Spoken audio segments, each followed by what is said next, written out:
안녕하세요. 이호석입니다. 오늘은 테슬라를 정말 사랑하는 많은 분들을 모셔놓고 이야기를 시작해 보려고 합니다. 시작하기 앞서서 여러분들에게 꼭 당부의 말씀을 드리고 싶은 게 있는데요.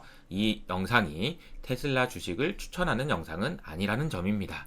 그 이유는 테슬라가 정말 좋은 회사라는 점에 대해서는 이견이 없지만 좋은 회사인 것과 좋은 주식인 것은 다른 개념이기 때문입니다. 두 번째는 최근에 보시는 분들에 따라서 다를 수는 있지만 약세장에 본격적으로 진입했다라는 생각을 하시는 분들도 있는데, 만약에 그 경우라면 가장 위험한 주식은 테슬라가 될 수도 있습니다. 왜냐하면 약세장에 진입했다면 그 전에 가장 많이 오른 주식이 공매도의 대상이 될 수 있기 때문이죠. 그래서 좋은 회사인 것과 좋은 주식인 것은 다른 이야기지만, 제가 그럼에도 불구하고 이 영상을 촬영한 이유는 이 테슬라라는 회사를 이해하는 것이 세상을 이해하는데 정말 큰 도움이 되기 때문입니다. 아주 다양한 각도에서 테슬라를 생각해 볼 수 있는 그런 좋은 시간이 될 거라고 생각하고요. 지금부터 시작하겠습니다. 안녕하세요. 이호석입니다. 오늘은 테슬라를 사랑하는 분들이 모였습니다. 안녕하세요. 안녕하세요. 손 한번 들어주세요. 안녕하세요. 네. 이렇게 많은 분이 오실 줄 몰랐는데, 와, 반갑습니다. 네. 오늘 제가 이렇게 많은 분들을 모시게 된 이유는 테슬라에 대해서 애정을 갖고 관찰하고 투자도 하고 테슬라 차도 타시고 이런 분들이 모여서 이 테슬라에 대한 이야기를 집중적으로 하는 그런 시간을 가져보면 어떨까라고 해서 기획을 하게 됐는데, 일이 점점 커지더라고요. 그래가지고 이렇게 많은 분들이 모셨습니다. 그래서 오늘 좀 깊이 있는 대화를 또 재미있게 나눠볼 수 있도록 하겠는데요. 소개부터 좀 하면 좋을 것 같아요. 가장 연장자이신 분으로 추정되는 네. 누가 할까요? 누군가요? 가장 테슬라를 오랫동안 보신 분들로 합시다. 순서대로. 네. 그러면 접니다. 그러면 한테타님, 시작하시죠. 사실은 둘 다 해당될 것 같은데. 안녕하세요. 한테타라고 합니다. 한테타 유튜브 채널도 운영을 하고 있기 때문에 아는 분들은 아실 것 같은데요. 아마 우리 채널 구독자분들이 욕할 것 같아요. 지 채널은 요즘 컨텐츠 올리지도 않으면서 이호성님 방송에 지금 나왔다고. 예, 제가 게러지 하우스 건축을 하면서 워낙 집에 이제 손보고 그럴 것들이 많아서 지금 얼굴이 새카맣게 탔잖아요. 마당에서 정원 일을 좀 많이 했더니 얼굴이 이렇게 까맣게 탔습니다. 근데 한테타 채널도 물론 중요하지만 이렇게 이호석님 훌륭한 방송에서 테슬라에 대해서 특집으로 진행을 한다고 하셔서 이 마당 일을 하느라고 바쁜 와중에도 참여를 하게 됐습니다. 맞습니다. 네. 네. 뒤에 배경이 혹시 이게 테슬라 이게 로고가 있고 그런 거 보니까 뭔가 좀 의미가 있는 건가요? 네, 아까 말씀드린 그 게러지 하우스 지금 차고입니다.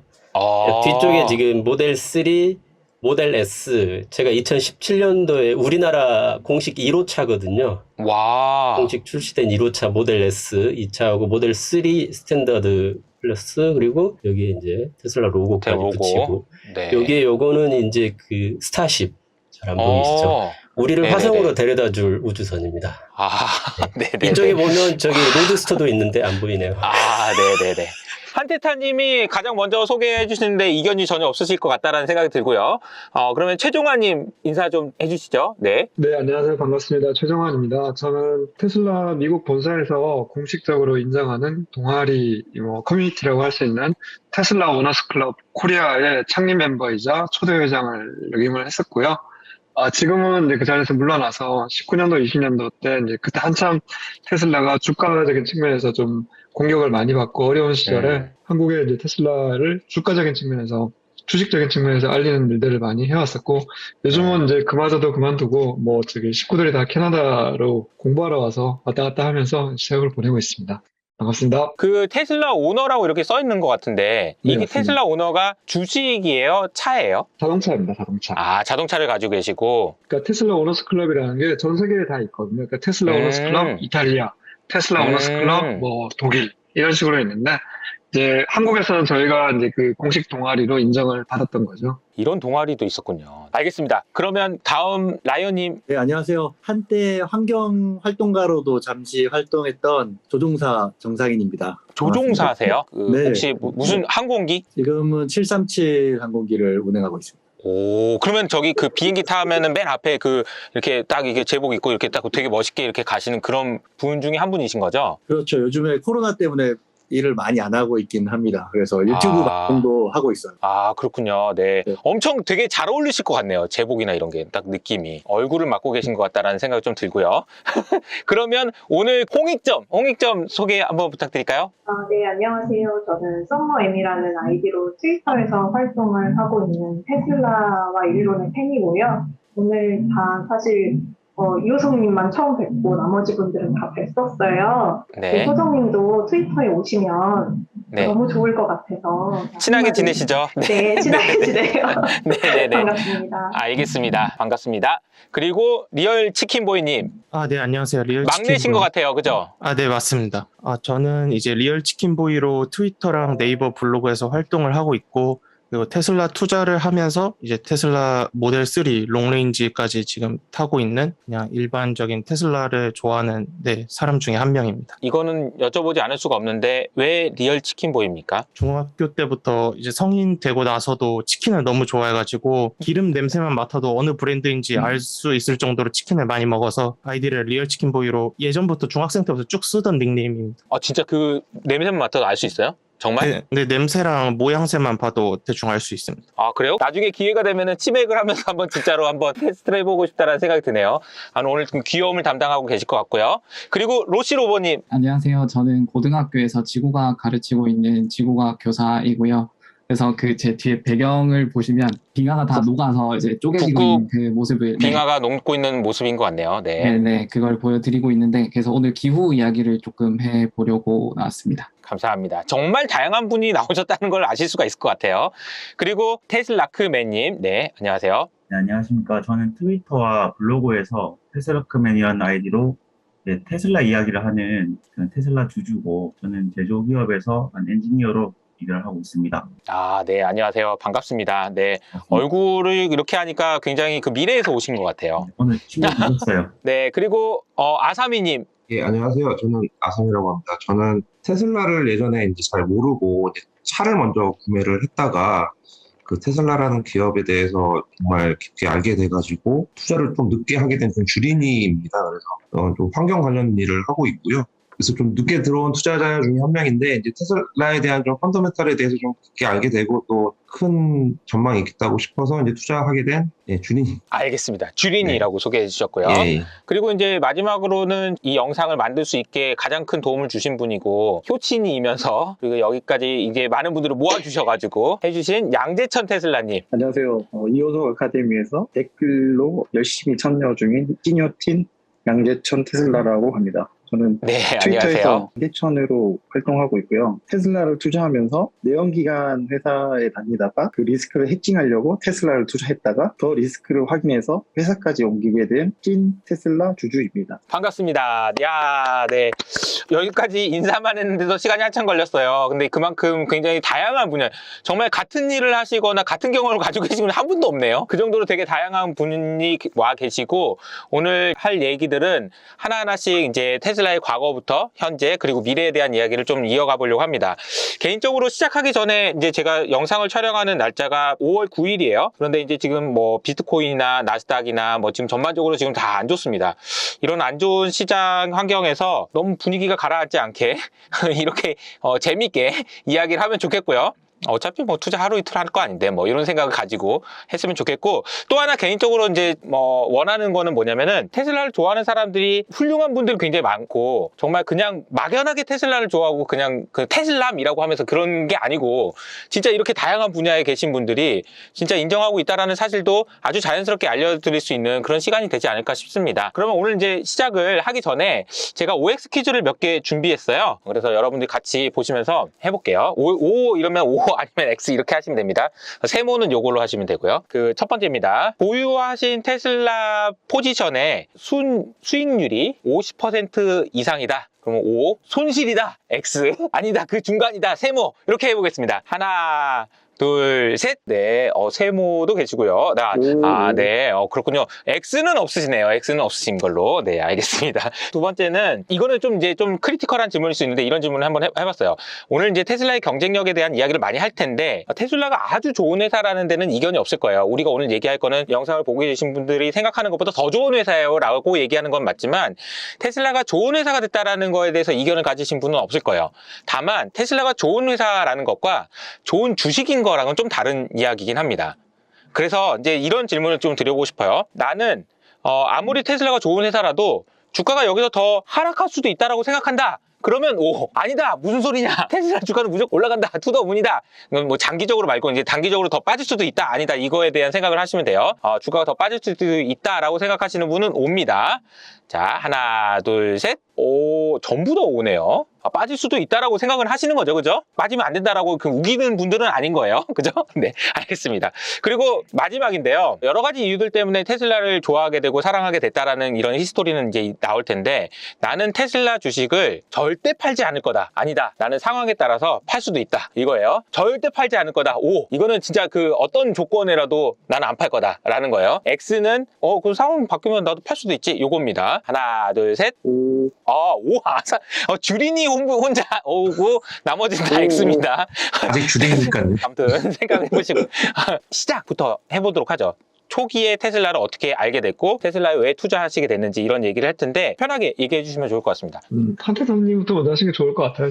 네네네, 한태사님. 좀 상징적인 분이시니까요. 네, 저는 아까도 잠깐 말씀을 드렸지만은 제가 테슬라라는 회사를 2013년, 14년 이 무렵 정도에 아마 유튜브를 통해서 접했던 것 같아요. 근데 유튜브에서 차를 봤는데 와, 세상에 이런 차가 있구나. 제가 그때 아마 국산 누구나 우리나라 분들이면 대부분 타는 그 차를 타고 있었는데 야, 이런 차가 세상에 있구나. 우리나라에 들어오면 정말 사고 싶다. 이렇게 꿈을 꾸었거든요, 사실은. 근데 2016년 말 정도부터 테슬라가 우리나라에 진출한다는 그런 루머가 돌기 시작했어요. 그리고 2017년 제가 6월에 차를 받았으니까 아마 정식 오픈을 한 4월쯤에 했을 겁니다.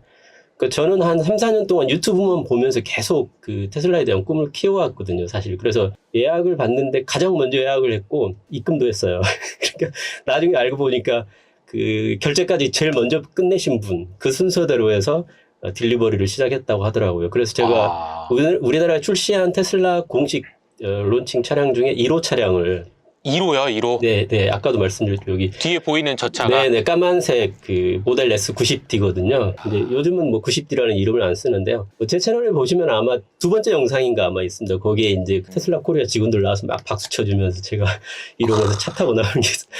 아무튼 저는 그때만 해도 사실 투자에 대한 생각도 없었고 주식을 사본 적도 없었고요. 전혀 개념이 없던 시절이었어요. 근데 차를 타보니까 물론 제가 이제 유튜브 활동도 했지만은 주로 사용자 경험에 대한 이야기 그리고 차량에 대한 이야기였지 테슬라라는 회사에 대한 이야기는 거의 없었고 일론에 대한 이야기는 조금씩 하긴 했었는데요. 근데 차를 타면 탈수록 이거 미래가 분명히 확실한 거예요. 이거는 100% 확실하다는 생각이 드니까 마침 또 그때 이제 집에 좀 여유 자금이 있었고 그래서 그냥 올인을 다 했습니다. 테슬라 주식에. 몇 년도예요? 2018년쯤 될 거예요 아마. 2018년에. 네, 한 1년 정도 차를 탄 후인데 근데 그때만 해도 사실 해외 주식을 하기가 그렇게 쉽지는 않았고 제가 토스를 통해서 사실은 계좌를 개설했는데 어떻게 쉽게 개설을 했어요. 아니면 제가 전혀 지식이 없기 때문에 해외 주식을 살 수도 없었거든요. 어떻게 그렇게 해서 이제 인연을 맺게 돼서 그 뒤로도 계속해서 투자를 했고 이제 제가 재작년에 퇴직을 했는데 제가 좀 빨리 퇴직을 한 좀 늙은 파이어족이라고 할 수가 있는데요.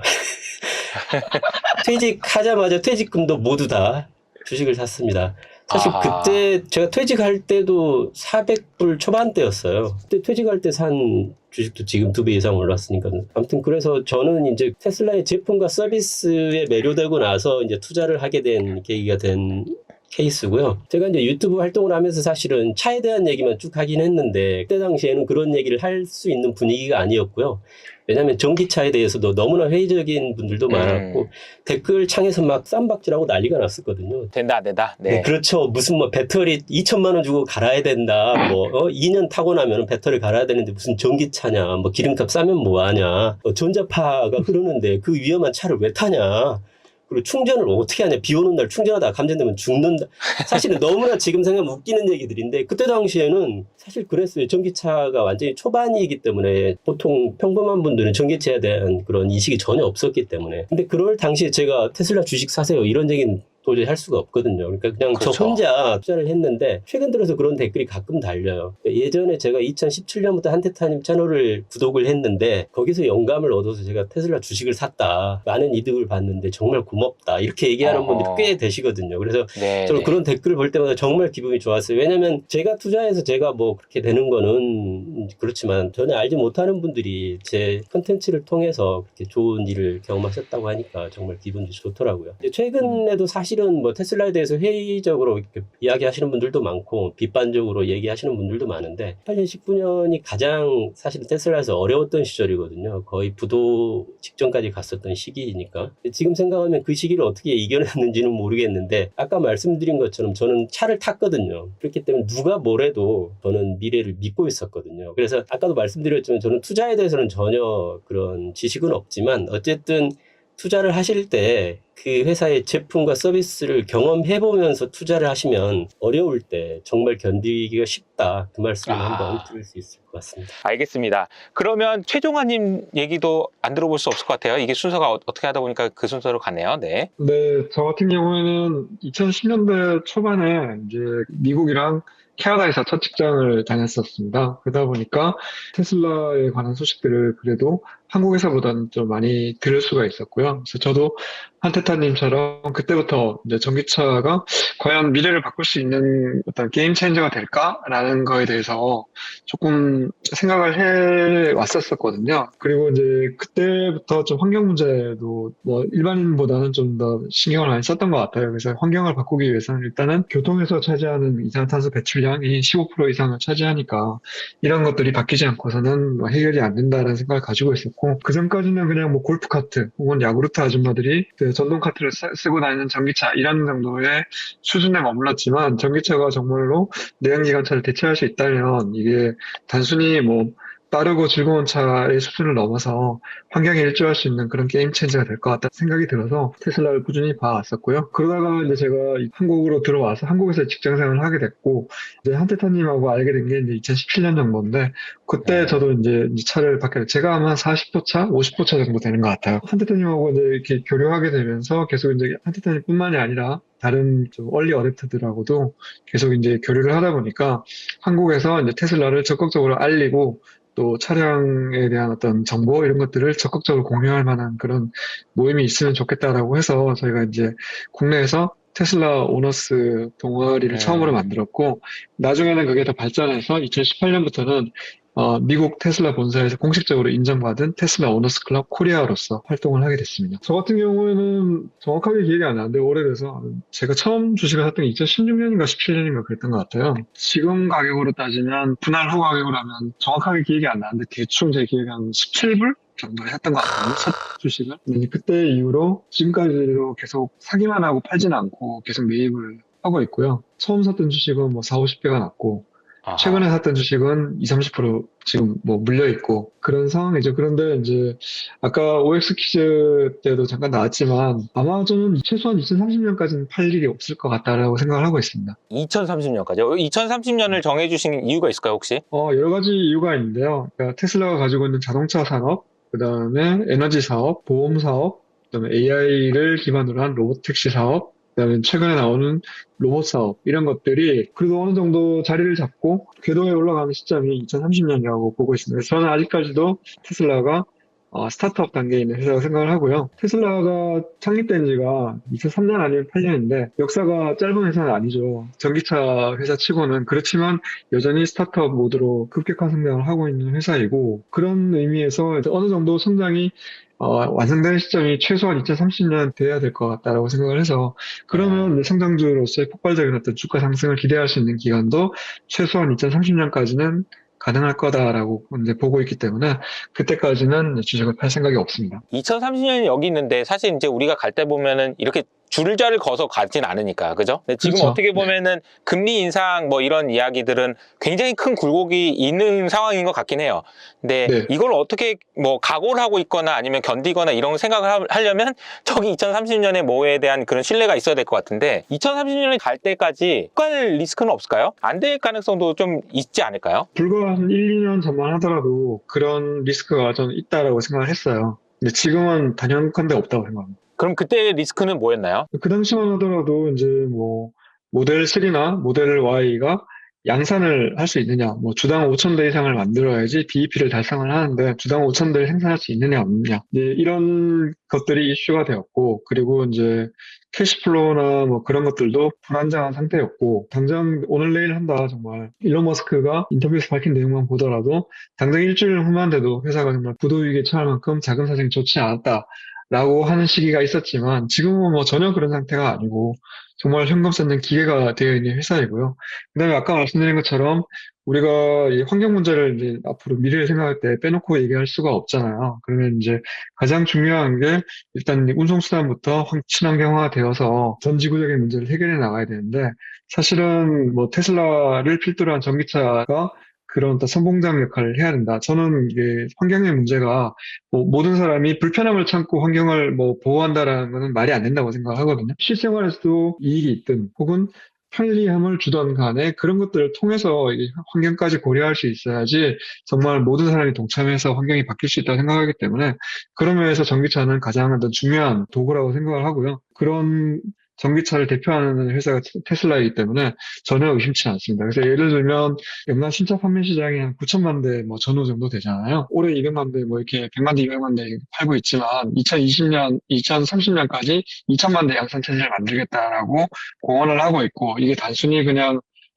호언이 아니라 최근에 발표된 테슬라 ESG 리포트, 거의 200페이지 가까이 되는 ESG 리포트를 보시면 단순히 그게 뭐 선언적인 광고가 아니라 어떤 식으로 내가 2천만 대를 만들겠다는 내용이 정말 자세하게 나와 있습니다. 자동차 회사로서 자동차 부품만 뭐 직접 만드는 것이 아니라 실제로는 니켈, 코발트까지도 직접 리소싱을 해서 수직 계열화 이런 것들을 추구를 하고 있고, 또 그런 수직 계열을 추구하면서도 친환경적으로 달성 가능한 방법을 정말 진지하게 모색을 하고 있거든요. 그래서 이런 것들을 보면 다른 레거시 오토메이커들이 지금 뭐 전기차를 언제까지 얼마 만들겠다라고 하는 단순한 구호에 그치지 않는 그런 내용보다는 정말 진지하게 고려를 하고 있고, 이 방식으로 나가야지만 정말 그걸 달성할 수 있다라는 게 느껴지거든요. 그래서 그 어떤 회사보다도 진심이다라는 게 정말 느껴지고 있고요. 만약에 정말 2030년도에 2천만 대 양산 체제를 갖춘다고 하면 그럼 전 세계 판매량의 5분의 1을 담당을 하는 거잖아요. 기껏해야 뭐 1,000만 대 정도? 보통 그쵸. 도요타나 저기 폭스바겐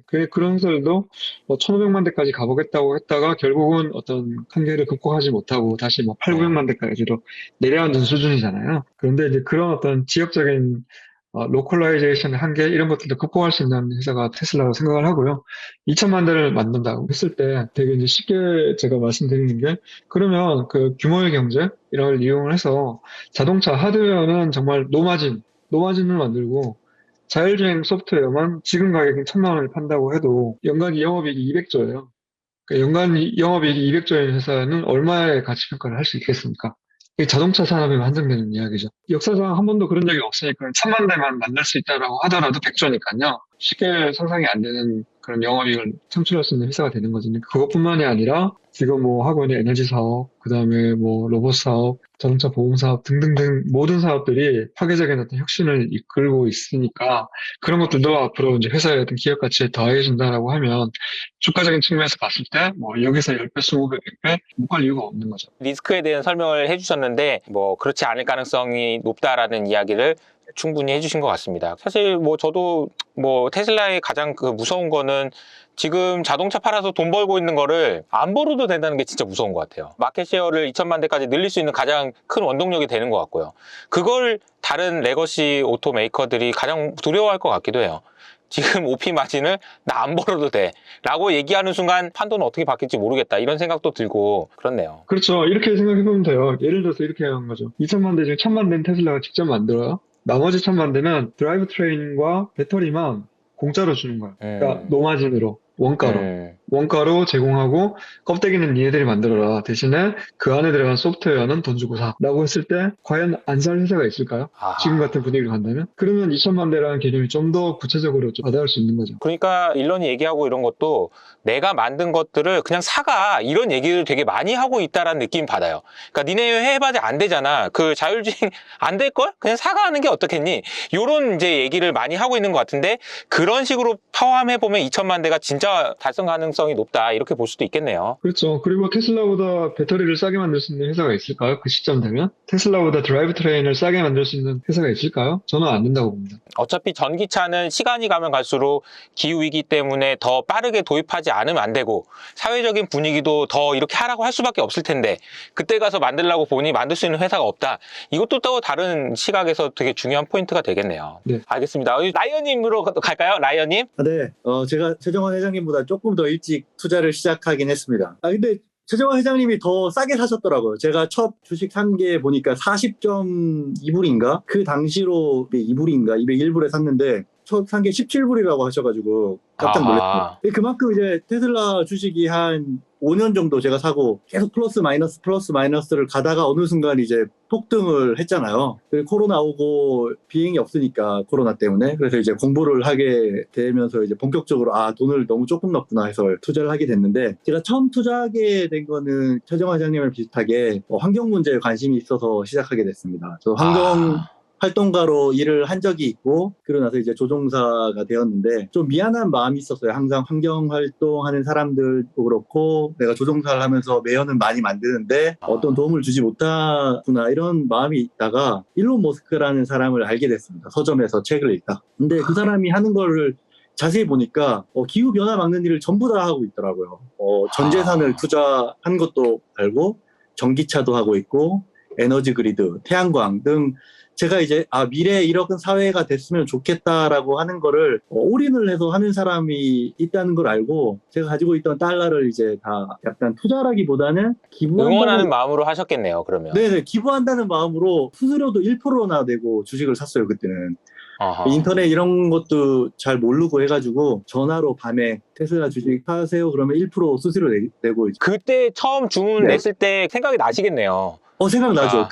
계좌를 열기까지도 거의 한 1년 정도 걸렸던 것 같아요. 어떻게 만드는지 모르고 대리점에 갔는데 제가 김포에 그때 살아서 대리점 직원도 모르더라고요. 어떻게 해서 계좌도 열고 달러 환전도 이제 수수료 많이 드니까 그거 아껴보겠다고 제가 가지고 있는 달러를 다 이제 출금해가지고 비행하면서 모은 달러를 가상계좌에 입금한 것도 한 일주일 걸린다고 그래서 사지 못하고요. 그럼 또 일하다 보면 한두 달 지나가잖아요. 밤에 또 주식 한다 그러니까 또 비행 안 할 때 이제 생각나면 또 한두 달 지나서 전화해가지고 한 10,000불치 샀던 게 기억이 나거든요. 그렇게 투자하게 됐습니다. 이 라이언님 같은 투자자를 저희가 이제 금융시장에서는 이렇게 표현하거든요. ESG 모티베이티드 인베스터라고 표현하거든요. 요거는 이게 무슨 얘기냐면, 그러니까 기후부터 생각하신 거잖아요. 그렇죠. 내가 비행하면서 방구 끼는 것 때문에 지구가 아픈데 이거 너무 미안한 마음에 뭐라도 해야 되겠다라는 생각이 있었는데 마침 이런 게 있으면 내가 이 돈 없어도 사는데 기후 문제 막기 위해서 내가 그동안 했던 환경 한 것보다 여기다 투자해 주는 게 훨씬 낫겠다 라고 생각하는 거고, 그거는 비단 이제 흔히 주식 투자하시는 분들이 나 이거 투자해가지고 돈 벌어야 돼 라는 거랑 다른 관점이에요. 그래서 그런 분들은 우리가 ESG에 모티베이트 된 투자자라고 이렇게 보통 표현하는데 라이언님이 그런 분이 아닌가 그런 생각이 좀 드네요. 금액도 약간 적었고 부담이 없었던 것 같아요. 1호도 좀 크게 부담 없는 정도고 돈이 더 되면은 또 그것도 좋은 거니까 부담 없이 할 수 있었던 거죠. 그때는. 알겠습니다. 초기에 테슬라 투자한 이유 관련돼서 얘기를 해주실 분이 리얼치킨보이님?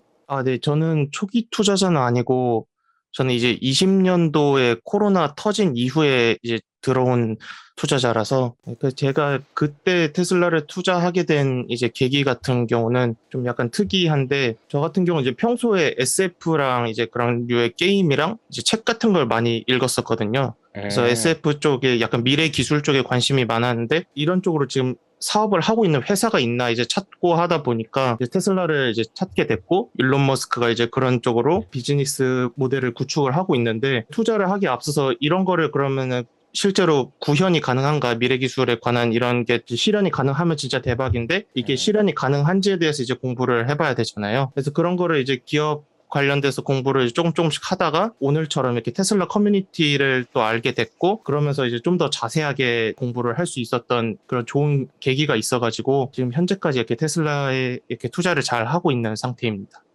네, 알겠습니다. 기술적인 이야기로 좀 들어가 보도록 하겠습니다. 일반인들한테는 좀 재미없는 이야기가 될 수 있지만 사실 개인적으로는 되게 재밌거든요. 저 공대생이어가지고. OTA, 기가 캐스팅, ESS 관련돼서 먼저 그 양재찬 테슬라님 얘기를 해주실까요? 일단 뭐 저는 해당 분야의 엔지니어는 아닌데 과거에 제가 해당 기술을 가지고 그러니까 자동차 내 통신 기술이나 뭐 이런 반도체 칩 같은 걸 가지고 자동차 부품을 만들던 그런 회사에서 근무한 이력이 있고, 그런 걸 바탕으로 우리 동료들이 어떻게 차량에 문제가 생겼을 때 대응하는지를 봤을 때 그것들을 가지고 제가 공부를 좀 했습니다. 네. 제가 처음에 테슬라 투자하게 된 가장 큰 계기는 처음에 단타치로 들어갔다가 변동성이 워낙 크니까 제가 조금 물리게 돼서 공부를 하게 됐습니다. 아, 오기가 네. 생겼구나. 네, 그래서 공부를 하게 됐는데, 공부를 해보니 그 초기 투자자분들께서 테슬라 차는 OTA가 된다, 그렇게 이야기를 하시더라고요. 차가 어떻게 OTA가 되냐, 핸드폰도 아니고. 저는 내연기관 베이스로만 생각을 했다 보니까 차는 OTA가 되지 않는 물건이라고 생각을 했거든요. 2011년, 12년 뭐 요 당시 때 제 동료들이 이제 저희는 캠페인이라고 부르는데, 품질 이슈가 생기면 차고지로 다 몰려가가지고 노트북을 한 대씩 다 들고 가서 차를 일일이 한 대씩 그 소프트웨어 업데이트를 시켜주는 활동을 했습니다. 근데 테슬라 차량은 오버 더 에어라고 해서 OTA로 하자 생기는 것들을 그냥 순식간에 소프트 업데이트로 고쳐버리니 제가 그걸 보고 놀라게 된 거죠. 그래서 제가 공부를 해보니 우리 레거시 차량들은 독일 베이스로 한 오토사 기반으로 캔 통신 방식으로 통신 그런 신호 체계를 일원화해서 OTA를 대항하려는 식으로 지금 계속 전기차 쪽도 그렇고 현재까지는 기술이 그렇게 개발이 되고 있어요. 그래서 OTA라고 하지만 테슬라 방식이랑 완전 다르죠. 뭐 다들 많이 아시겠지만 테슬라는 중앙 집중형 칩을 통해서 핸드폰과 동일하게 자동차의 움직임을 제어하고 운영하는 방식인데요. 근데 현재 테슬라를 제외한 자동차 회사는 이런 방식으로 지금 생산이 불가능한 상태입니다. 그 이유는 생산의 가장 효율을 위해서 부품을 모두 외주화하고 외주화된 부품을 가지고 조립하는 형식으로 이제 자동차 회사가 발전하게 됐죠. 근데 여기서 저희가 바라봐야 될 관점은 해당 부품에서 마진은 하드웨어가 아닌 소프트웨어에서 발생된다는 점입니다. 그래서 자동차에 들어가면 저희가 키 버튼을 누르면 그 키 버튼에 해당되는 제품이 움직이는 형식입니다. 그래서 1대1 방식인 개념인데, 부품들을 모두 통합 운영할 수 있는 그런 칩이 있어야 되고, 이 칩을 통해서 OS가 소프트웨어가 먼저 구성되고, 이 구성된 소프트웨어를 운영해줄 칩이 있어야 되고, 이걸 통해서 모든 자동차를 제어를 해야 되는데, 제가 퇴사 직전에 이제 이 내용을 가지고 조금 아시는 분들한테 물어봤어요. 우리는 이런 OTA 방식이나 뭐 중앙 집중형 칩을 운영하지 않습니까? 이걸 여쭤봤을 때 그 당시 대답해 주신 분의 말씀은 OTA를 모르고 있는 거예요. 그때가 2020년 정도였는데. 2020년이면 얼마 안 됐네요. 예. 근데 그때만 해도 테슬라 그렇게 유명하지 않았습니다. 그냥 2018년, 19년에 테슬라가 망한다라는 뉴스가 한국에 너무 많이 나와서 일반적인 분들은 그런 OTA가 기능이 있는지도 몰랐죠. 왜냐하면 워낙 우리나라에 테슬라 차량이 많이 없었으니까요. 그분이 하신 말씀이 우리는 오토사 형식으로 해서 모듈형으로 통신 베이스를 운영해서 앞으로 그렇게 진행할 거야 라고 이야기를 하시더라고요. 이거는 어떤 개념이냐면 컴퓨터긴 컴퓨터인데 이건 껍데기만 컴퓨터고 안에 내부는 다른 방식으로 이루어진 그런 제품이 되는 거죠. 그래서 흉내만 내는 형식이라고 저는 그렇게 느꼈습니다. 이런 기술적 혜자는 당분간 따라오기 힘들겠다. 그리고 핸드폰만 보더라도 OS를 만들 수 있는 회사는 현재까지는 뭐 여러 회사가 있었겠지만 성공한 회사는 애플과 구글 두 군데밖에 없었잖아요. 근데 자동차라고 하면 가장 중요한 안전, 이 안전을 확보를 할 수 있어야 되기 때문에 이건 구글도 못하고 애플도 못하겠다라고 저는 생각을 했고요. 그 이유가 테슬라는 소프트웨어도 직접 하고 자동차 생산도 직접 하고 원자재 수급도 직접 하고 모든 걸 다 수직 통합으로 운영하기 때문에 이건 따라오기 힘들겠다라고 판단했고, 그때부터 제가 가지고 있던 그 당시에 돈을 전부 올인하게 되었습니다. 수직 계열을 한다라는 게 그렇게 되게 무서운 거라는 것도 이해를 하게 되는 것 같고요. OTA를 하기 위해서 제가 알기로 폭스바겐 같은 회사 같은 경우에는 소프트웨어 엔지니어를 엄청 많이 뽑고 있다고 하더라고요. 한 뭐 최근에만 해도 한 5, 6천 명 정도 뽑는다고 하는데 아예 안 된다, 다시 시작하자 이러면서. 네. 근데 폭스바겐을 제외한 어떤 회사도 그런 시도조차 안 하고 있어서 OT를 따라오기는 되게 어려울 것 같다라고 얘기를 하더라고요. 네, 맞는 말씀입니다. 그 이유가 제가 사전에 좀 보여드렸던 사진이 있는데요. 2020년도에 원래 그 ID4가 나오면서 OTA를 하겠다라고 했습니다. 이게 이제 원래는 오토사 형식인데 이게 실패하게 돼서 소프트웨어 업그레이드를 하는 그림을 제가 전달드렸습니다. 자동차가 여기 어디 그 호수에 꼽혀 있는 거죠. 이제 인터넷으로 하는 게 아니고 차를 네, 가져가서 네. 연결해야 된다는 거잖아요. 네. 어. 본인들이 선언적으로 직접 뭐 인터넷으로 하겠다라고 이야기했는데 안 되는 거죠. 차에는 수만 개의 이제 부품이 있으니까 그러니까요. 그 통신을 통합한다는 게 쉽진 않은 방식이고, 가장 이걸 대비할 수 있는 영상으로 한태찬님의 그 쇼츠 영상이 있는데 그걸 보시면 사람들이 이제 소름 돋을 정도로 충격을 받으실 겁니다. 저도 봤습니다. 깜빡깜빡 하는 거. OTA 관련해서 제가 조금만 첨언을 드리면 네네네. 아까 그 최종환님이 스타트업 얘기도 하셨지만 테슬라는 사실 스타트업으로 시작을 했잖아요. 일론 머스크가 맨날 하는 얘기가 있듯이 포드 이후에 자동차 업계에서 이렇게 대량 생산을 성공한 회사는 테슬라가 유일하거든요. 다른 회사는 맞아요. 전부 망했기 때문에. 스타트업이기 때문에 가능했다고 생각하거든요. OTA라는 것 자체가. 그래서 지금 뭐 기존의 그 메이저 자동차 회사들이 OTA를 할 수 있지 않냐 뭐 이렇게 얘기할 수도 있겠지만 어려운 문제가 아니고 저는 불가능하다고 생각해요. 왜냐하면 회사를 다시 만들어서 시작하지 않는 한은 수십 년 거의 100년 가까이 해오던 그 시스템과 인프라 그런 거를 다시 처음부터 시작해야 되거든요. 그래서 차라리 루시드나 리비안 같은 회사가 OTA를 하겠다고 하면 훨씬 가능성 높다고 생각하는데 메이저 회사들은 할 수 없다고 생각합니다. 아까 그 양재천님 말씀하신 것처럼 폭스바겐 얘기도 제 채널에도 올린 적이 있는데 폭스바겐에서도 그 차를 신차 출시할 때 공언을 했었거든요. 우리도 OTA 한다 이렇게 했었는데 결국은 못하고 AS 센터 들어가서 소프트웨어를 업데이트하는 그런 그 1년 그러니까 그게 뭐 하는 거냐는 거지. 그렇죠. AS 센터 가서 할 거면 그러니까요. 왜 하냐는 거죠. 그런 일이 있었거든요. 제가 여기서 첨언을 좀 하고 싶은 게, 제가 협치인이지 않습니까? 과거 방송에서 이효석 이사님께서 항상 말씀하시는 것 중에 와닿았던 게 좌초자산이었습니다. 좌초자산. 죄송한 말씀입니다. 참 이런 말을 했다라는 것 자체가. 근데 많이 그때는 모르시는 분들이 많았어가지고 좌초자산이란 개념을. 제가 전 회사에 있을 때 보니까 이게 전기차로 전환했을 때 가장 큰 자초자산이 뭐 하드웨어적인 것보다 사람이더라고요. 사람. 그래서 맞아요. 더 힘들다라고 저는 봤습니다. 그 얘기 들어봤을 때 폭스바겐에서 예를 들어서 5천 명을 사람을 뽑아. 근데 이 사람들은 돈을 못 벌어. 근데 내가 돈을 다 벌고 있단 말이죠. 이 사람들이 엄청 열받아서 이제 엄청 미워하고 갈등이 생기고 난리가 난대요. 그러니까 그런 얘기를 들으면서도 이게 조직이라니까 어차피 결국 사람이 하는 거니까 그런 문제들이 생기지 않나. 이게 기술 얘기를 하다가 뛰어넘어서 썸머 M님한테 잠깐 마이크를 넘기면 어떨까 싶어요. 조직 얘기가 이미 나온 김에 어차피 사람 얘기가 있고, 그리고 테슬라의 조직 얘기 너무 재밌잖아요. 이거 좀 얘기 좀 해주세요. 네. 제가 일단 우선 말씀을 드려야 될 게, 저는 테슬라 조직이랑은 아무 상관이 없는 사람이고요. 조직이랑은 관계가 없는 분이다.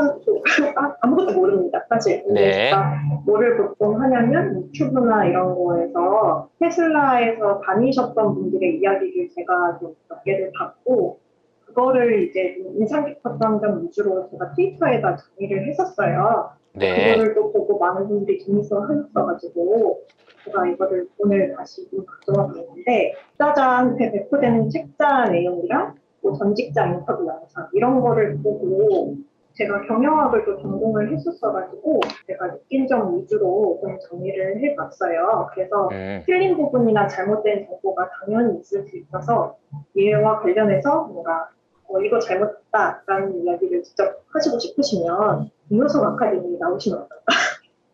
제가 그래서 재직자분들은 회사에 대한 얘기를 못 하는데요. 그래서 네. 전직자분들은 그래도 좀 하시더라고요. 그러니까. 네. 그래서 테슬라에서 예전에 다니셨던 분들 계시면 저도 너무 궁금하니까 많은 제보 부탁드립니다. 일단 뭐 밑밥은 깔으신 거고요. 네. 이제 시작하시죠. 제가 생각하기에 테슬라의 경영 방식에서 가장 놀라운 점은 제조 분야에서 보여줬던 혁신을 경영 방식에 그대로 적용을 했다는 점이거든요.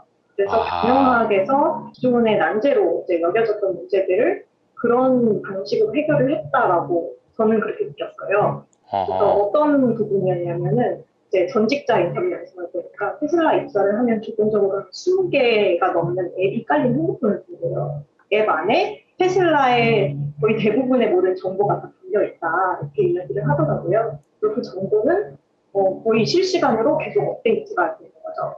예를 들면은 제조 라인에서 어떤 변경사항이 딱 생겼다. 그러면은 조금 시간이 지나면 그것에 대한 피드백이 바로 앱으로 확인이 되는 거예요. 예를 들어 비용이 줄었다거나 강도가 늘었다거나 그런 부분을 바로 피드백을 받아서 확인을 할 수 있다라는 내용을 봤는데 이제 이런 경영 방식이 테슬라가 가능한 이유가 뭐냐. 테슬라가 딥러닝에 상당한 전문성을 가지고 있잖아요. 근데 그거를 이제 제품 만드는 거에만 쓰는 게 아니고 회사 내부 프로세스에도 그걸 그대로 적용을 했기 때문이 아닌가 그런 생각을 했습니다. 이런 테슬라의 경영 방식이 가진 특징을 제가 좀 정리를 해봤는데 첫 번째는 시스템을 활용을 해서 빠르는 피드백을 주고 그거를 통해서 경영 방식 자체를 우인화하고 시스템화하는 특징을 볼 수 있었어요. 정확하게 얘기를 하면 우인화라기보다는 필요한 인력이나 매니저의 숫자를 최소화하는 방향으로 하고 있다. 이렇게 보여집니다. 제조 방식에서는 이제 필요한 부품 숫자를 최소화하는 게 테슬라의 방식이잖아요. 그쵸. 그래서 일론이 얘기를 하기를 옛날에 the best part is no part. 그러니까 제일 좋은 부분은 없는 거다. 이렇게 얘기를 했는데 어떻게 보면 진짜로 그건, 이번에 보니까 네. 기가프레스 보니까 그렇게 했더라. 보니까 맞아요. 다 네, 없애버리고 서프가 용접도 안 하게 해놨더라고 있잖아요. 보니까. 네네. 네, 그런 노력을 테슬라의 인력 구조에도 적용을 했다라고 보여졌어요. 그게 되게 놀라운 포인트인 것 같아요. 어차피 경영평가라는 게 이 사람이 잘했어 못했어를 평가를 해야 되는 사람이 있어야 되는 건데 맞아요. 그거를 최소화하겠다는 거잖아. 네. 그런 평가 자체를 네가 맞아요. 평가를 해봤자 제대로 평가도 못할 것 같고 그걸 자동화하면은 더 빨리 평가하고 정확하게 할 수 있을 거야. 하지 마 이런 거잖아요. 무서운 필요한 생각이에요. 매니저의 숫자도 이런 방식으로 최소화를 할 수 있다는 거예요. 왜냐하면 매니저라는 게 결국엔 아랫사람이 한 일을 봐주고 피드백을 하고 그것도 좋은 피드백을 빨리 해줘야 되는데 사실 사람은 피드백을 잘못 줄 수도 있고 피드백이 기본적으로 굉장히 느릴 수밖에 없잖아요. 근데 이걸 시스템을 해버리면은 잘못된 피드백을 줄 가능성도 거의 없어지고 속도도 굉장히 빨라집니다. 피드백이 빨라지면은 사실상 업무 자체를 거의 게임처럼 만들었다라고 볼 수 있을 것 같아요.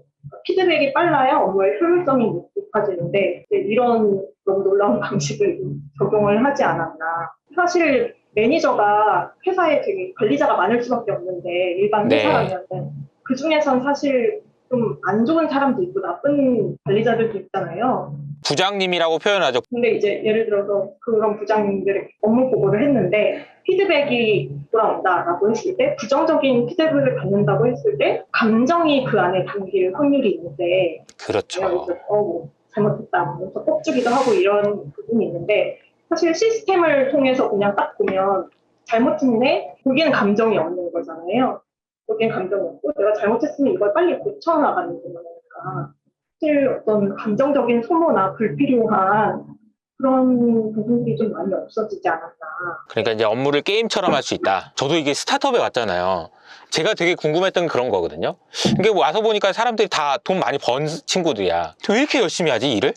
되게 이해가 안 됐어요 처음에는. 근데 제가 어느 순간 그 생각이 들었어요. 그러니까 소프트웨어 회사다 보니까 슬랙을 통해서 이제 말씀하셨던 그런 일들이 해요. 근데 어느 순간 제가 밤에 얘네들 게임하나? 이 생각이 들었어요. 그러니까 코딩하고 뭔가를 만드는 걸 가지고 게임한다라고 생각한다라는 느낌을 받았어요. 비슷한 말씀을 해서 좀 놀라긴 했는데 얘기해 주신 대로 이게 그냥 소프트웨어 회사가 아니고 제조업 회사인데 이런 게 있다는 게 더 놀라운 것 같아요. 네. 그죠? 그래서 이런 거는 우리 회사도 하는데 이런 분들이 계실 텐데 사실 그분들이 다니는 회사의 100명 중에 99명은 소프트웨어 기반 회사일 거고 그러니까요. 제조 기반 회사에서 이런 일들이 일어나기가 쉽지가 않아요. 네. 이렇게 기민하게 움직이는 회사가 테슬라 말고는 사실상 없다고 봐야 되지 않을까.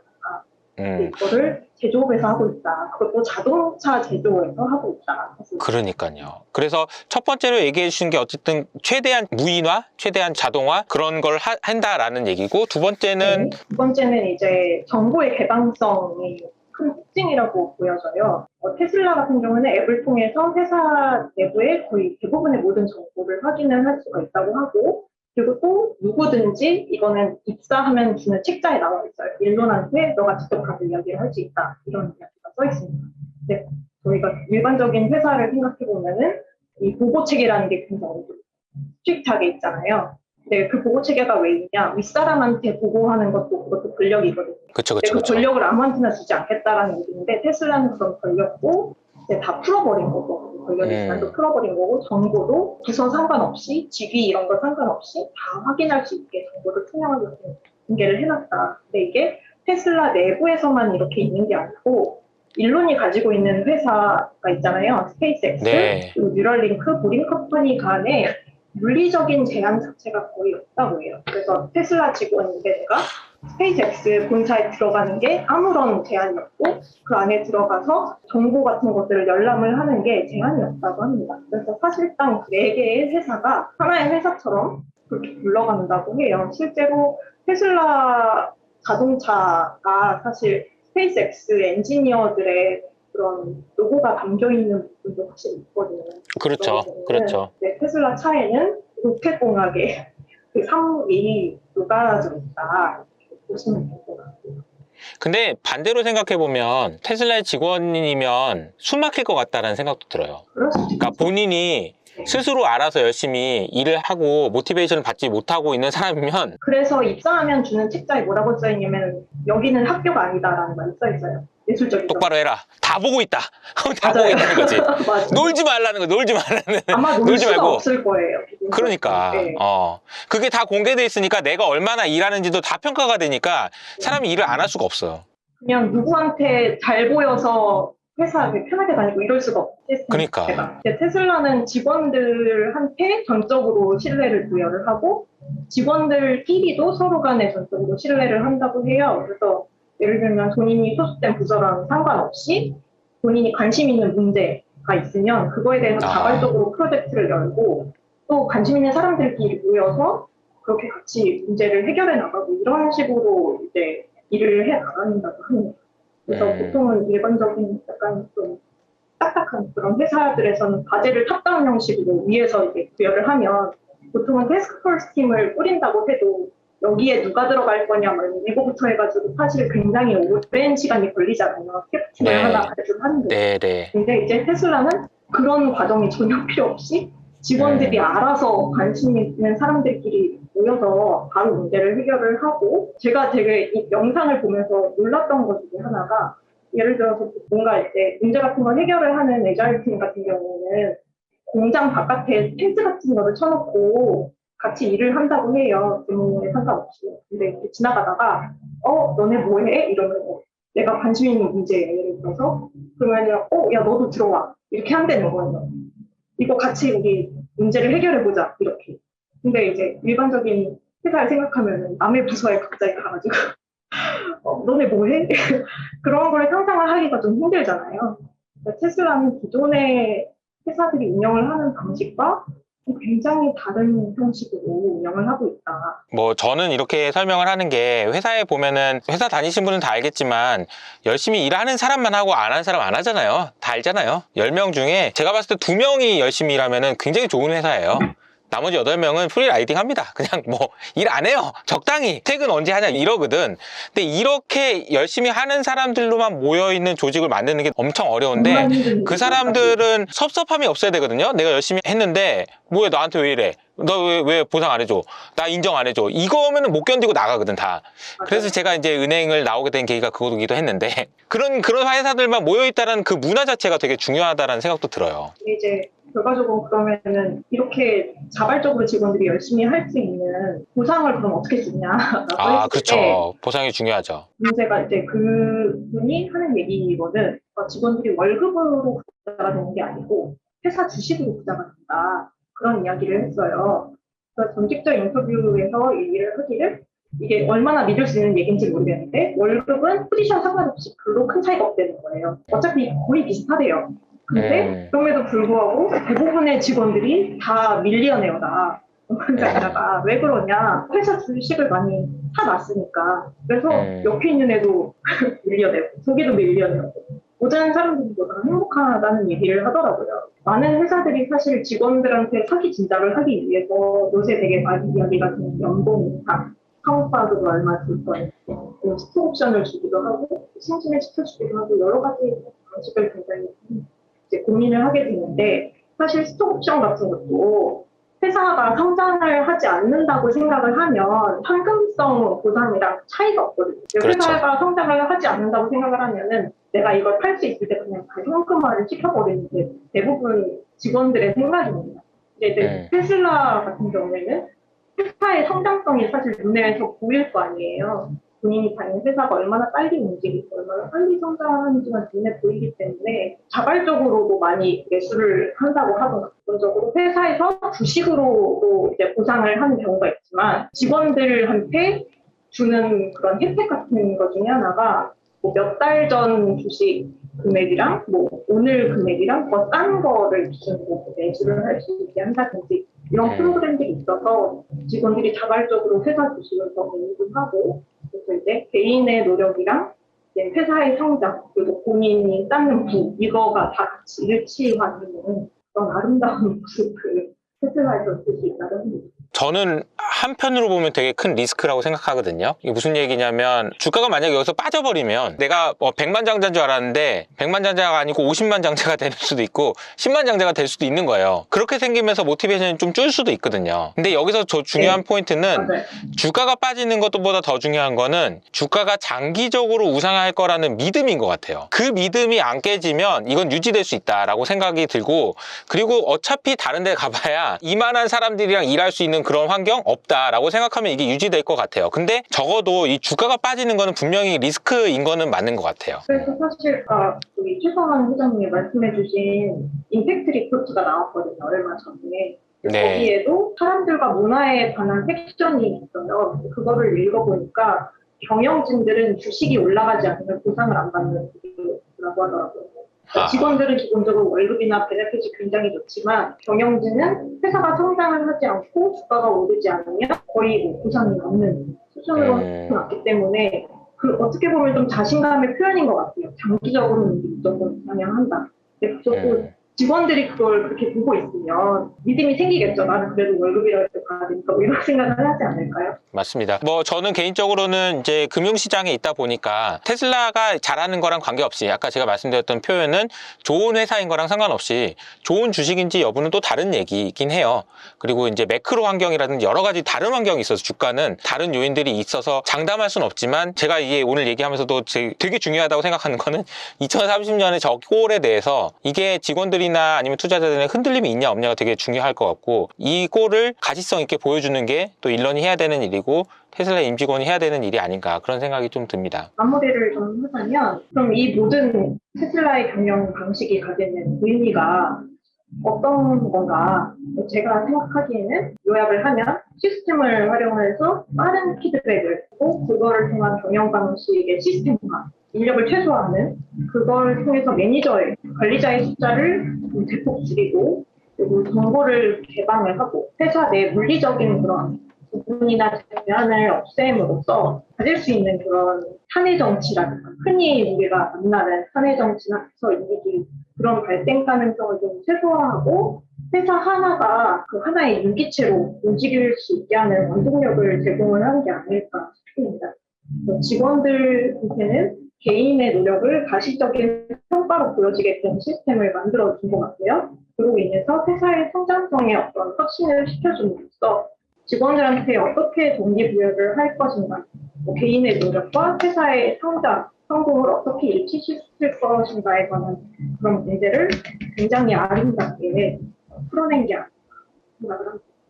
네. 선모님 얘기 듣다 보니까 저희 테슬라 직원들이랑 저희 테슬라 커뮤니티 사람들이랑 되게 비슷한 점이 많다는 걸 느꼈어요. 각자 자리에서 정말 테슬라의 장점을 소개하려고 다들 노력하고 계시거든요. 유튜브를 하거나 블로그를 하거나 트위터를 하거나 혹은 직장에서 어떤 이제 환경 관련 일을 하기도 하고 그런 게 굉장히 비슷하다는 점이 느껴졌고 그리고 또 희망사항으로는 이제 테슬라 직원들처럼 커뮤니티 사람들도 다 밀리어네어가 되면 좋겠다 이런 생각들도 해봤습니다. 네. 근데 이제 맹목적이면 안 되잖아요. 맹목적이면. 근데 맹목적인 거나 아니면 강요하거나 그러진 않아야 되는데 그냥 자연스럽게 자연스러운 거잖아요. 되게 오늘 뭐 얘기하는 게 부자연스러운 건 하나도 없다고 저는 생각하거든요. 강요하거나 이런 것도 없는 거고 나는 그렇게 생각한다라는 거를 이런 로직에 대해서 충분하게 얘기해 주시고 있어서 너무 좋은 것 같다라는 생각이 듭니다. 그러면 이제 기가 캐스팅하고 ESS 얘기를 해야 되는데요. 누가 얘기를 해주시기로? 네, 제가 하기로 했습니다. 네, 제가 이제 사실 기가 캐스팅 같은 경우는 많은 사람들이 잘 알고 있어요. 또 얘기하면 식상해 보일 수도 있는데 제 생각에는 제가 아마 그동안 못 들었던 것들을 위주로 좀 이야기를 하려고 하거든요. 제가 기가 캐스팅이 얼마큼 대단한지에 대해서 이야기를 하기 위해서 조금 사전에 이제 테슬라 수주들이라면 다 알고 계실 수도 있는데 좀 사전에 약간의 설명을 드리자면은 이제 얼마 전에 이제 1분기 실적 발표가 있었잖아요. 테슬라 같은 경우는 이번에 오토 그로스 마진 매출 총이익률이 32.9% 정도 나왔어요. 여기서 이제 레귤레이터리 크레딧을 빼도 30%가 나왔거든요. 네. 그리고 이제 오퍼레이팅 마진을 봤을 때 사실 19.2%지만 사실 테슬라는 이제 뭐 에너지 기업이다, 소프트웨어 기업이다, 뭐 자동차 기업이 말 많은데 지금 당장 현실은 사실 에너지에서 적자 보고 있고요. 이번에 매출 총이익으로 봤을 때 에너지에서 10% 가까이 적자 봤거든요. 서비스에서도 적자를 봤어요. 그래서 토탈 그로스 프로핏을 보면은 좀 오토 그로스보다 좀 낮아요. 어쨌든 그럼에도 불구하고 자동차가 이만큼 되고 있고 자동차만 봤을 때 이제 오퍼레이팅 마진이 거의 20%가 나오고 있거든요. 하지만 이제 저게 또 좋게 볼 수 있는 점은 이제 에너지나 서비스에서의 적자폭이 가면 갈수록 되게 큰 폭으로 줄고 있어서 아마 향후에는 이쪽으로 약간 잭팟이 터질 수도 있지만 당장은 자동차만 보고 얘기를 하려고 합니다. 그럼 이제 오퍼레이팅 마진이 지금 20%가 나왔는데 그럼 이게 어느 수준인지 조금 설명을 드리기 위해서 포드나 현대자동차에 대한 지금 당장 말고 향후 5년, 10년에 대한 목표, 블루프린트에 대해서 얘기를 하려고 하거든요. 제가 CNBC에서 봤을 때 포드가 2026년까지 200만 대 전기차를 생산한다고 하고 목표 오퍼레이팅 마진 목표가 10%였어요. 현대는 2030년까지 187만 대 생산한다고 하고 오퍼레이팅 마진 10%입니다. 테슬라는 오래된 레거시 기업들의 향후 5년, 10년의 염원일지도 모르는 오퍼레이팅 마진 10%를 넘어서 이미 20% 달성했고 전기차 올해 사실 160만 대도 뽑을 수 있었으나 상하이 락다운 같은 것 때문에 그래도 한 145만 대는 되지 않을까라는 생각을 하고 있거든요. 그 부분이 되게 대단하고 그럼 이 마진이 너무 대단하잖아요. 왜 이렇게 대단한가? 이제 이거는 사실은 이제 칩 통합이라든가 엔지니어링이 이제 우리 부품의 통합화 그리고 기가 캐스팅 많이 있는데 기가 캐스팅이 되게 큰 요소인 건 맞거든요. 근데 이게 다가 아닌 게 지금까지의 테슬라의 실적은 사실 우리가 얘기하려고 하는 완전한 기가 캐스팅도 아니고 배터리도 보면은 이제 모델 S나 X 같은 고출력 모델은 이제 18650 배터리를 사용했고 모델 3나 Y는 2170을 썼어요. 그게 마진이 우리가 원하는 4680보다 안 나온다 이거죠. 그리고 모델 Y 같은 경우도 이 기가 캐스팅이 완전한 싱글 피스 캐스팅이 아니거든요. 약간 멀티 피스예요. 근데 이번에 텍사스 공장이라든가 베를린 공장에서 좀 더 이제 언더바디 중에서 리어 파트 보면은 완전 거의 싱글 피스잖아요. 그 부분에서 좀 더 우리가 훨씬 더 많은 마진을 우리가 예상할 수가 있고 당연히 그리고 ASP를 봤을 때 차량 평균 단가라고 보면 되거든요. Average Selling Price라고 작년에 5만 불이 좀 안 됐거든요. 48,800인가 그랬는데 이번 1분기에 54,000불이 나왔어요. 근데 이제 그만큼 원가를 계속 이제 소비자들에게 전가를 잘 시키고 있는데 내년에 4680이 되면은 아마 사이버 트럭이 나올 수밖에 없거든요. 쌤이랑 걔네들은 ASP가 얘보다 낮을 수가 없어요. 더 올라갑니다. 마진은 더 좋을 수밖에 없고요. 그리고 4680이 되면 구조화 배터리 팩이 되면서 모듈이 빠지잖아요. 이제 세트 팩이 되니까. 그런 것들 다 고려하면은 되게 보수적으로 봐도 이제 오토 그로스 마진이 40% 넘어갈 수가 있고. 40%요? 지금 30%니까. 그리고 사실 그러니까 이게 경제가 아직 이루어지지도 않았어요. 지금 이제 겨우 작년에 한 해 동안 93만 대가 간데. 아니 제조업 회사가 40% 너무 심한 거 아닌가요? 이제 지금 30%인데. 그리고 지금 이제 90만 대인데 제가 저번에 미생님 영상을 봤는데 F150의 유리창이 그렇게 싸다고 하더라고요. 스마트는 그렇게 비싼데. 왜냐하면 F150은 풀린 게 많고 그 유리창은 똑같으니까 그만큼 대량으로 생산하면 더 단가를 아낄 수가 있으니까. 그러니까 이제 제가 이 질문을 드리는 이유는 그렇게 안 된다라고 얘기하는 게 아니고 예. 그러니까 그 로지컬리 그렇잖아요. 지금 아직도 실현화되지 않은 그런 기술이나 대량 생산이나 아니면 기가캐스 다 있는데도 불구하고 지금 이렇게 마진이 나와버리면 어떡하냐는 거죠. 그렇죠. 게다가 아까 그 최종환님하고 얘기할 때도 얘기했지만 그거 안 벌어도 돼라고 얘기해버리는 순간 그럼 다른 회사들은 어떻게 하라는 거지? 그러면 자동차 가격은 어떻게 할 것이며 이런 게 이제 좀 딴지 한번 걸어봤습니다. 너무 그래서 네. 그 외에도 우리가 이제 FSD를 얘기를 하잖아요. 지금 계속 사족이 생기고 있는데 죄송합니다. 이제 FSD 아직 레코그니션이 안 됐어요. 이게 우리가 이제 매출로 아직 발생이 안 되고 있거든요. 이제 FSD가 만약에 레코그니션이 된다면은 요거에 대한 마진은 또 따로 들어오는 거거든요. 그럼 여기에 대한 멀티플은 또 따로 매겨줘야 되고. 그러면 제가 개인적으로 생각하는 테슬라의 당장 2025년은 저는 못 팔아도 500만 대는 무조건 된다고 보거든요. 블룸버그 데이터를 기준으로 2025년도에 전기차 침투율은 30% 정도밖에 안 돼요. 그때도. 그렇다면은 테슬라의 그때부터의 향후 5년 CAGR도 보면은 못해도 40%는 될 것이고, 그럼 또 그때 당시 제가 생각하는 마진은 EPS는 적어도 한 50은 되거든요. 40에서 50 사이.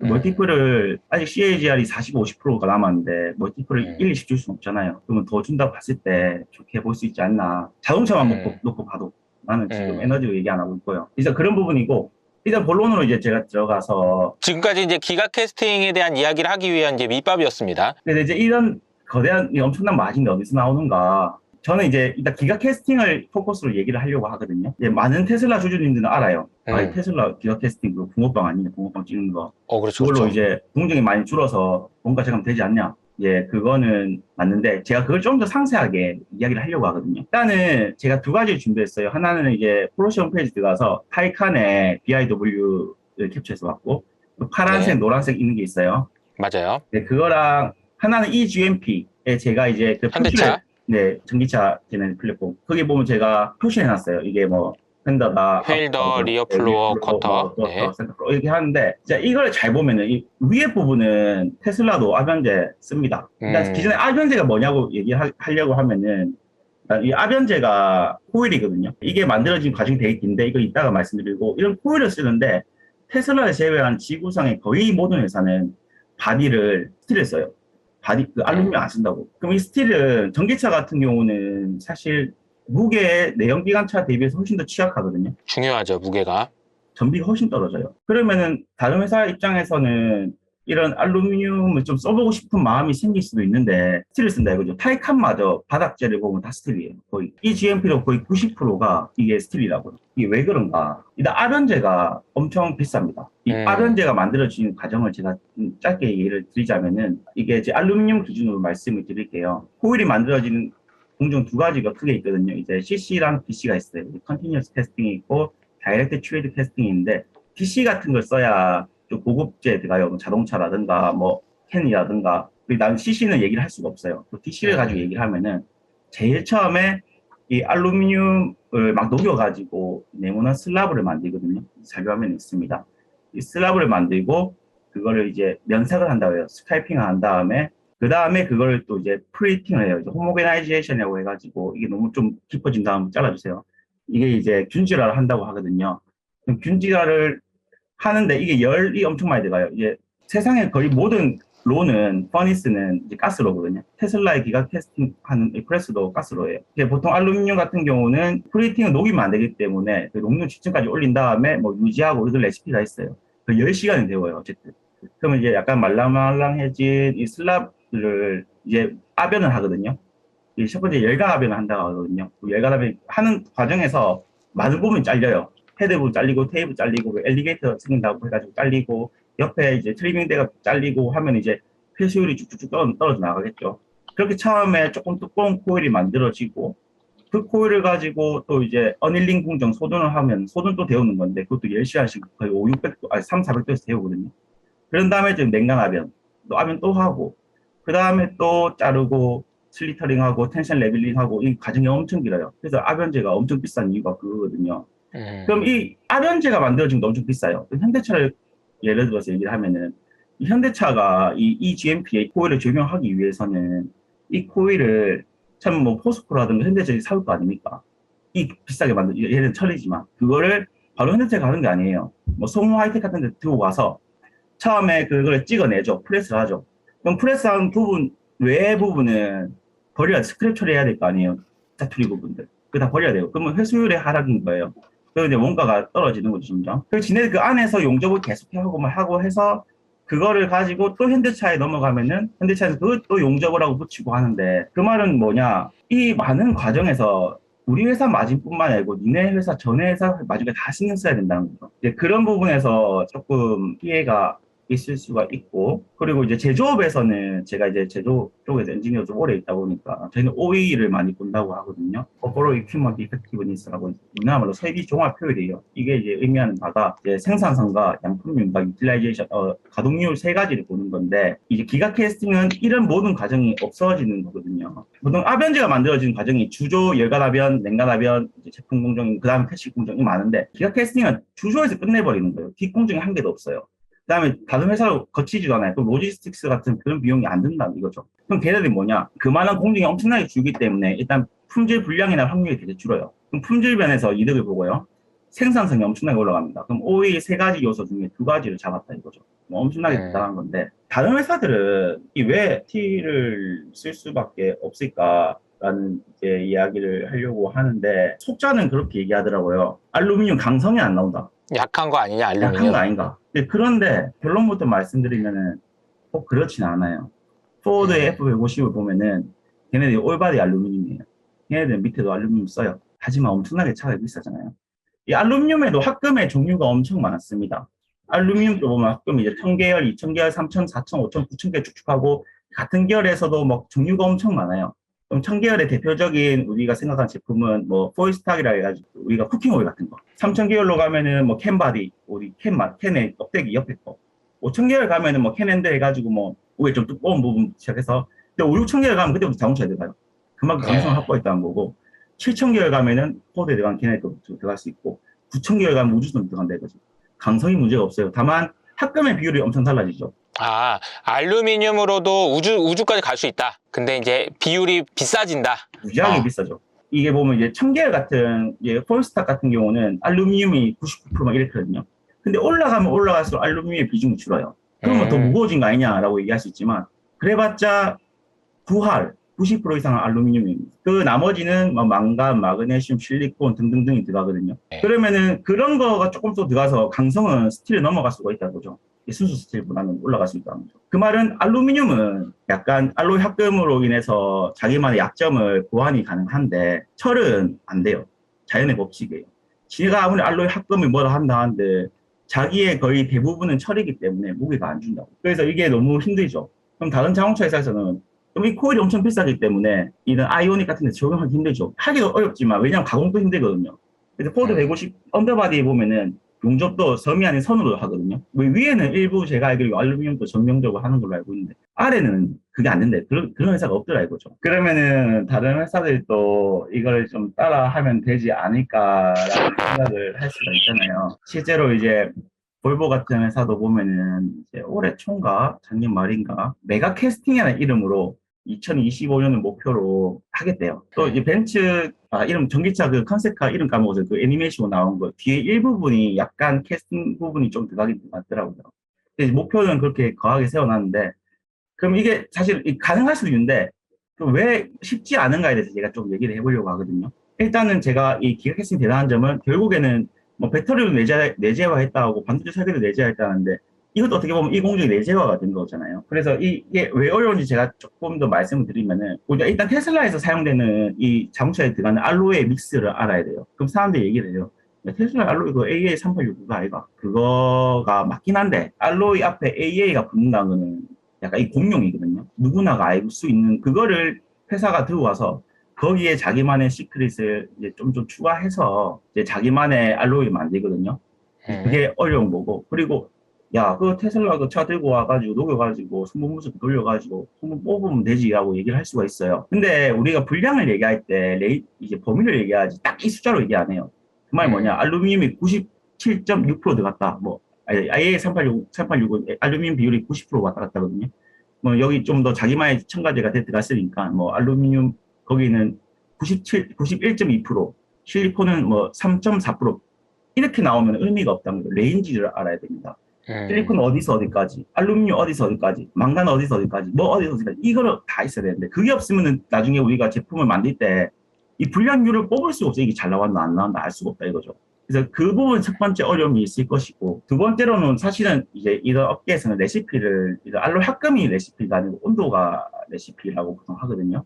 아하. 예, 이게 사실은 이 온도 레시피가 이 알로이의 물성과는 상관없으니까 강성과는 크게 상관없지만, 이게 온도가 이제 주조되는 과정에서 안 맞으면은 깨지고 변형되고 하거든요. 기가 캐스팅에서 조건에서 한다고 하지만 그렇다고 영하의 온도라든가 창온에서 해버리면은 100% 크랙입니다. 이제 보통 회사의 주조가 되는 과정을 보면은 이게 나오면서 물 같은 게 뿌려지면서 싹싹 붙거든요. 근데 그 온도의 레시피라는 게 있어요. 테슬라도 지네 다이캐스팅 하는 레시피가 있다고요. 그걸가 공개를 잘 안 하잖아요. 이제 그런 부분에 대해서도 상당한 다른 레거시 입장에서는 리스크가 있을 거라고 보고, 그리고 우리가 또 생각해 봐야 될 부분이 걔가 프레스 머신 만드는 회사가 이제 아이드라라는 회사잖아요. 모기업의 AK 어쩌고저쩌고 해가지고 뭐 중국 기업이 하던데, 지금 테슬라에 보면은 뭐 상하이에 5개, 프리몬트에 2개, 베를린에 2개, 텍사스에 2개, 총 11개가 있고, 제가 알기로 12개를 추가로 더 주문을 걸은 걸로 알고 있는데, 아이드라의 연간 캐파가 10개씩 안 되거든요. 많지가 않아요. 그 캐파를 또 고려를 해볼 필요가 있고, 그런 부분에서 좀 되게 어려운 부분이 있지 않나라는 생각이 들고. 그러니까 기가 캐스팅이라는 게 이렇게 그냥 꽝 찍어서 이게 붕어빵처럼 나오는 거, 이거 왜 못하나 이렇게 생각했는데, 네. 사실 이제 말씀해 주신 거는 야 이거 알루미늄 하는 게 어려운 거야, 이 얘기를 해주신 거네요. 그리고 알루미늄을 하는 게 어려운 게 그냥 알루미늄을 어떻게 해야 되는지 레시피를 만드는 것도 중요하지만, 저는 인상적이게 그 온도를 어떻게 하는지에 따라 또 잘못하면 그거 깨진다? 그거 해봤냐? 이런 개념이네요. 쉽지가 않다. 그리고 저 같은 경우는 제가 회사에 있으면서 새로운 설비를 많이 나와봤어요. 증설도 좀 규모 크게 해보고 했는데, 네. 설비를 놓으면은 이제 많은 레거시 기업들이 대출이 많잖아요, 부채가. 네. 그거 뭐 다는 아니겠지만 대부분이 설비 투자에 대한 캐펙스일 확률이 높은데, 그 다 놓고 만약에 기가 캐스팅 성공한다 치더라도, 기가 캐스팅으로 자기 캐파를 토요타 지금 1,000만 대 다 채우려면은 기존의 거를 뭐 DRF에 써내가지고 다 갖다 버려야 되는데, 그거가 저는 이해할 수가 없거든요. 기존의 라인을 다 죽이고 갑자기 캐스팅한다? 그것도 저는 솔직히 이해가 안 가요. 왜냐하면 기존의 인력들이 있고 기존에 자기 생산 캐파가 있는데, 그거 유지하면서 캐스팅을 늘려나가야 될 거거든요. 아마 한다 하더라도. 그래서 이게 지네들이 이제 그런 기가 캐스팅으로 뽑아지는 물량을 크게는 빠르게는 못 늘리지 않을까. 새로 지어야 될 건데, 그런 의미에서는 레거시 입장에서 오히려 더 약간 아킬레스건이 되지는 않을까라는 생각을 사실 좀 하긴 하거든요. 그리고 이제 제가 이걸 보면서 좀 대단하다고 생각했던 게, 기업의 CEO가 와 진짜 드라이브를 거는 게 장난이 아니구나라는 생각을 제가 했어요. 왜냐하면 니네가 캐스팅을 해가지고 찍어내라고 했을 때, 내가 만약에 일반 월급쟁이 CEO면은 그 과정에서 엄청나게 많은 적자를 볼 건데, 과연 그 주주들한테 CEO가 이겨낼 수 있을까? 제가 알기로 폭스바겐 CEO 커버트 DS인가? 걔도 아마 한번 날아갈 뻔 하셨고, 과거에 제가 알기로 포드의 창업주 분이 캐딜락을 처음에 이렇게 하시다가 그 주주들이 자기가 많은 지분을 많이 보유 안 했는지 조금 많이 트러블이 있었대요. 그래서 나와서 자기가 포드를 했다고 들었거든요.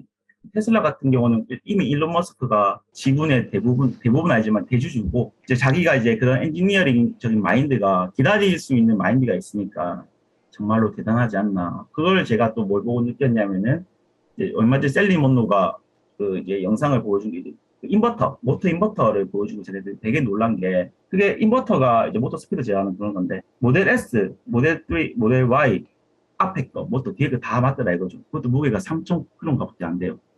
다른 인버터 그렇게 무겁지도 않을 거고, 이게 그러면 똑같은 거를 다 이게 자기 제품 다 적용한단 말은, 제가 설비 관리하는 입장에서 되게 중요한 게, 저희도 설비를 처음 놓을 때 기존에 사용하는 스펙의 그러니까 그 부품을 써라는 얘기를 많이 듣거든요.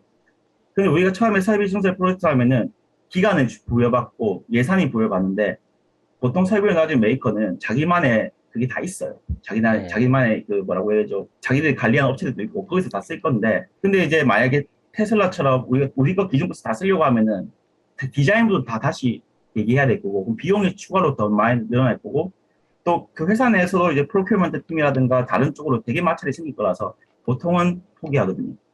그러면은 이제 스페어의 종류가 너무 많아져서 이게 안전 재고를 훨씬 많이 쌓아가야 되기 때문에 재고 관리 관점이 좋지가 않고, 그런데 테슬라는 그걸 하더라 이거죠, 어떻게든.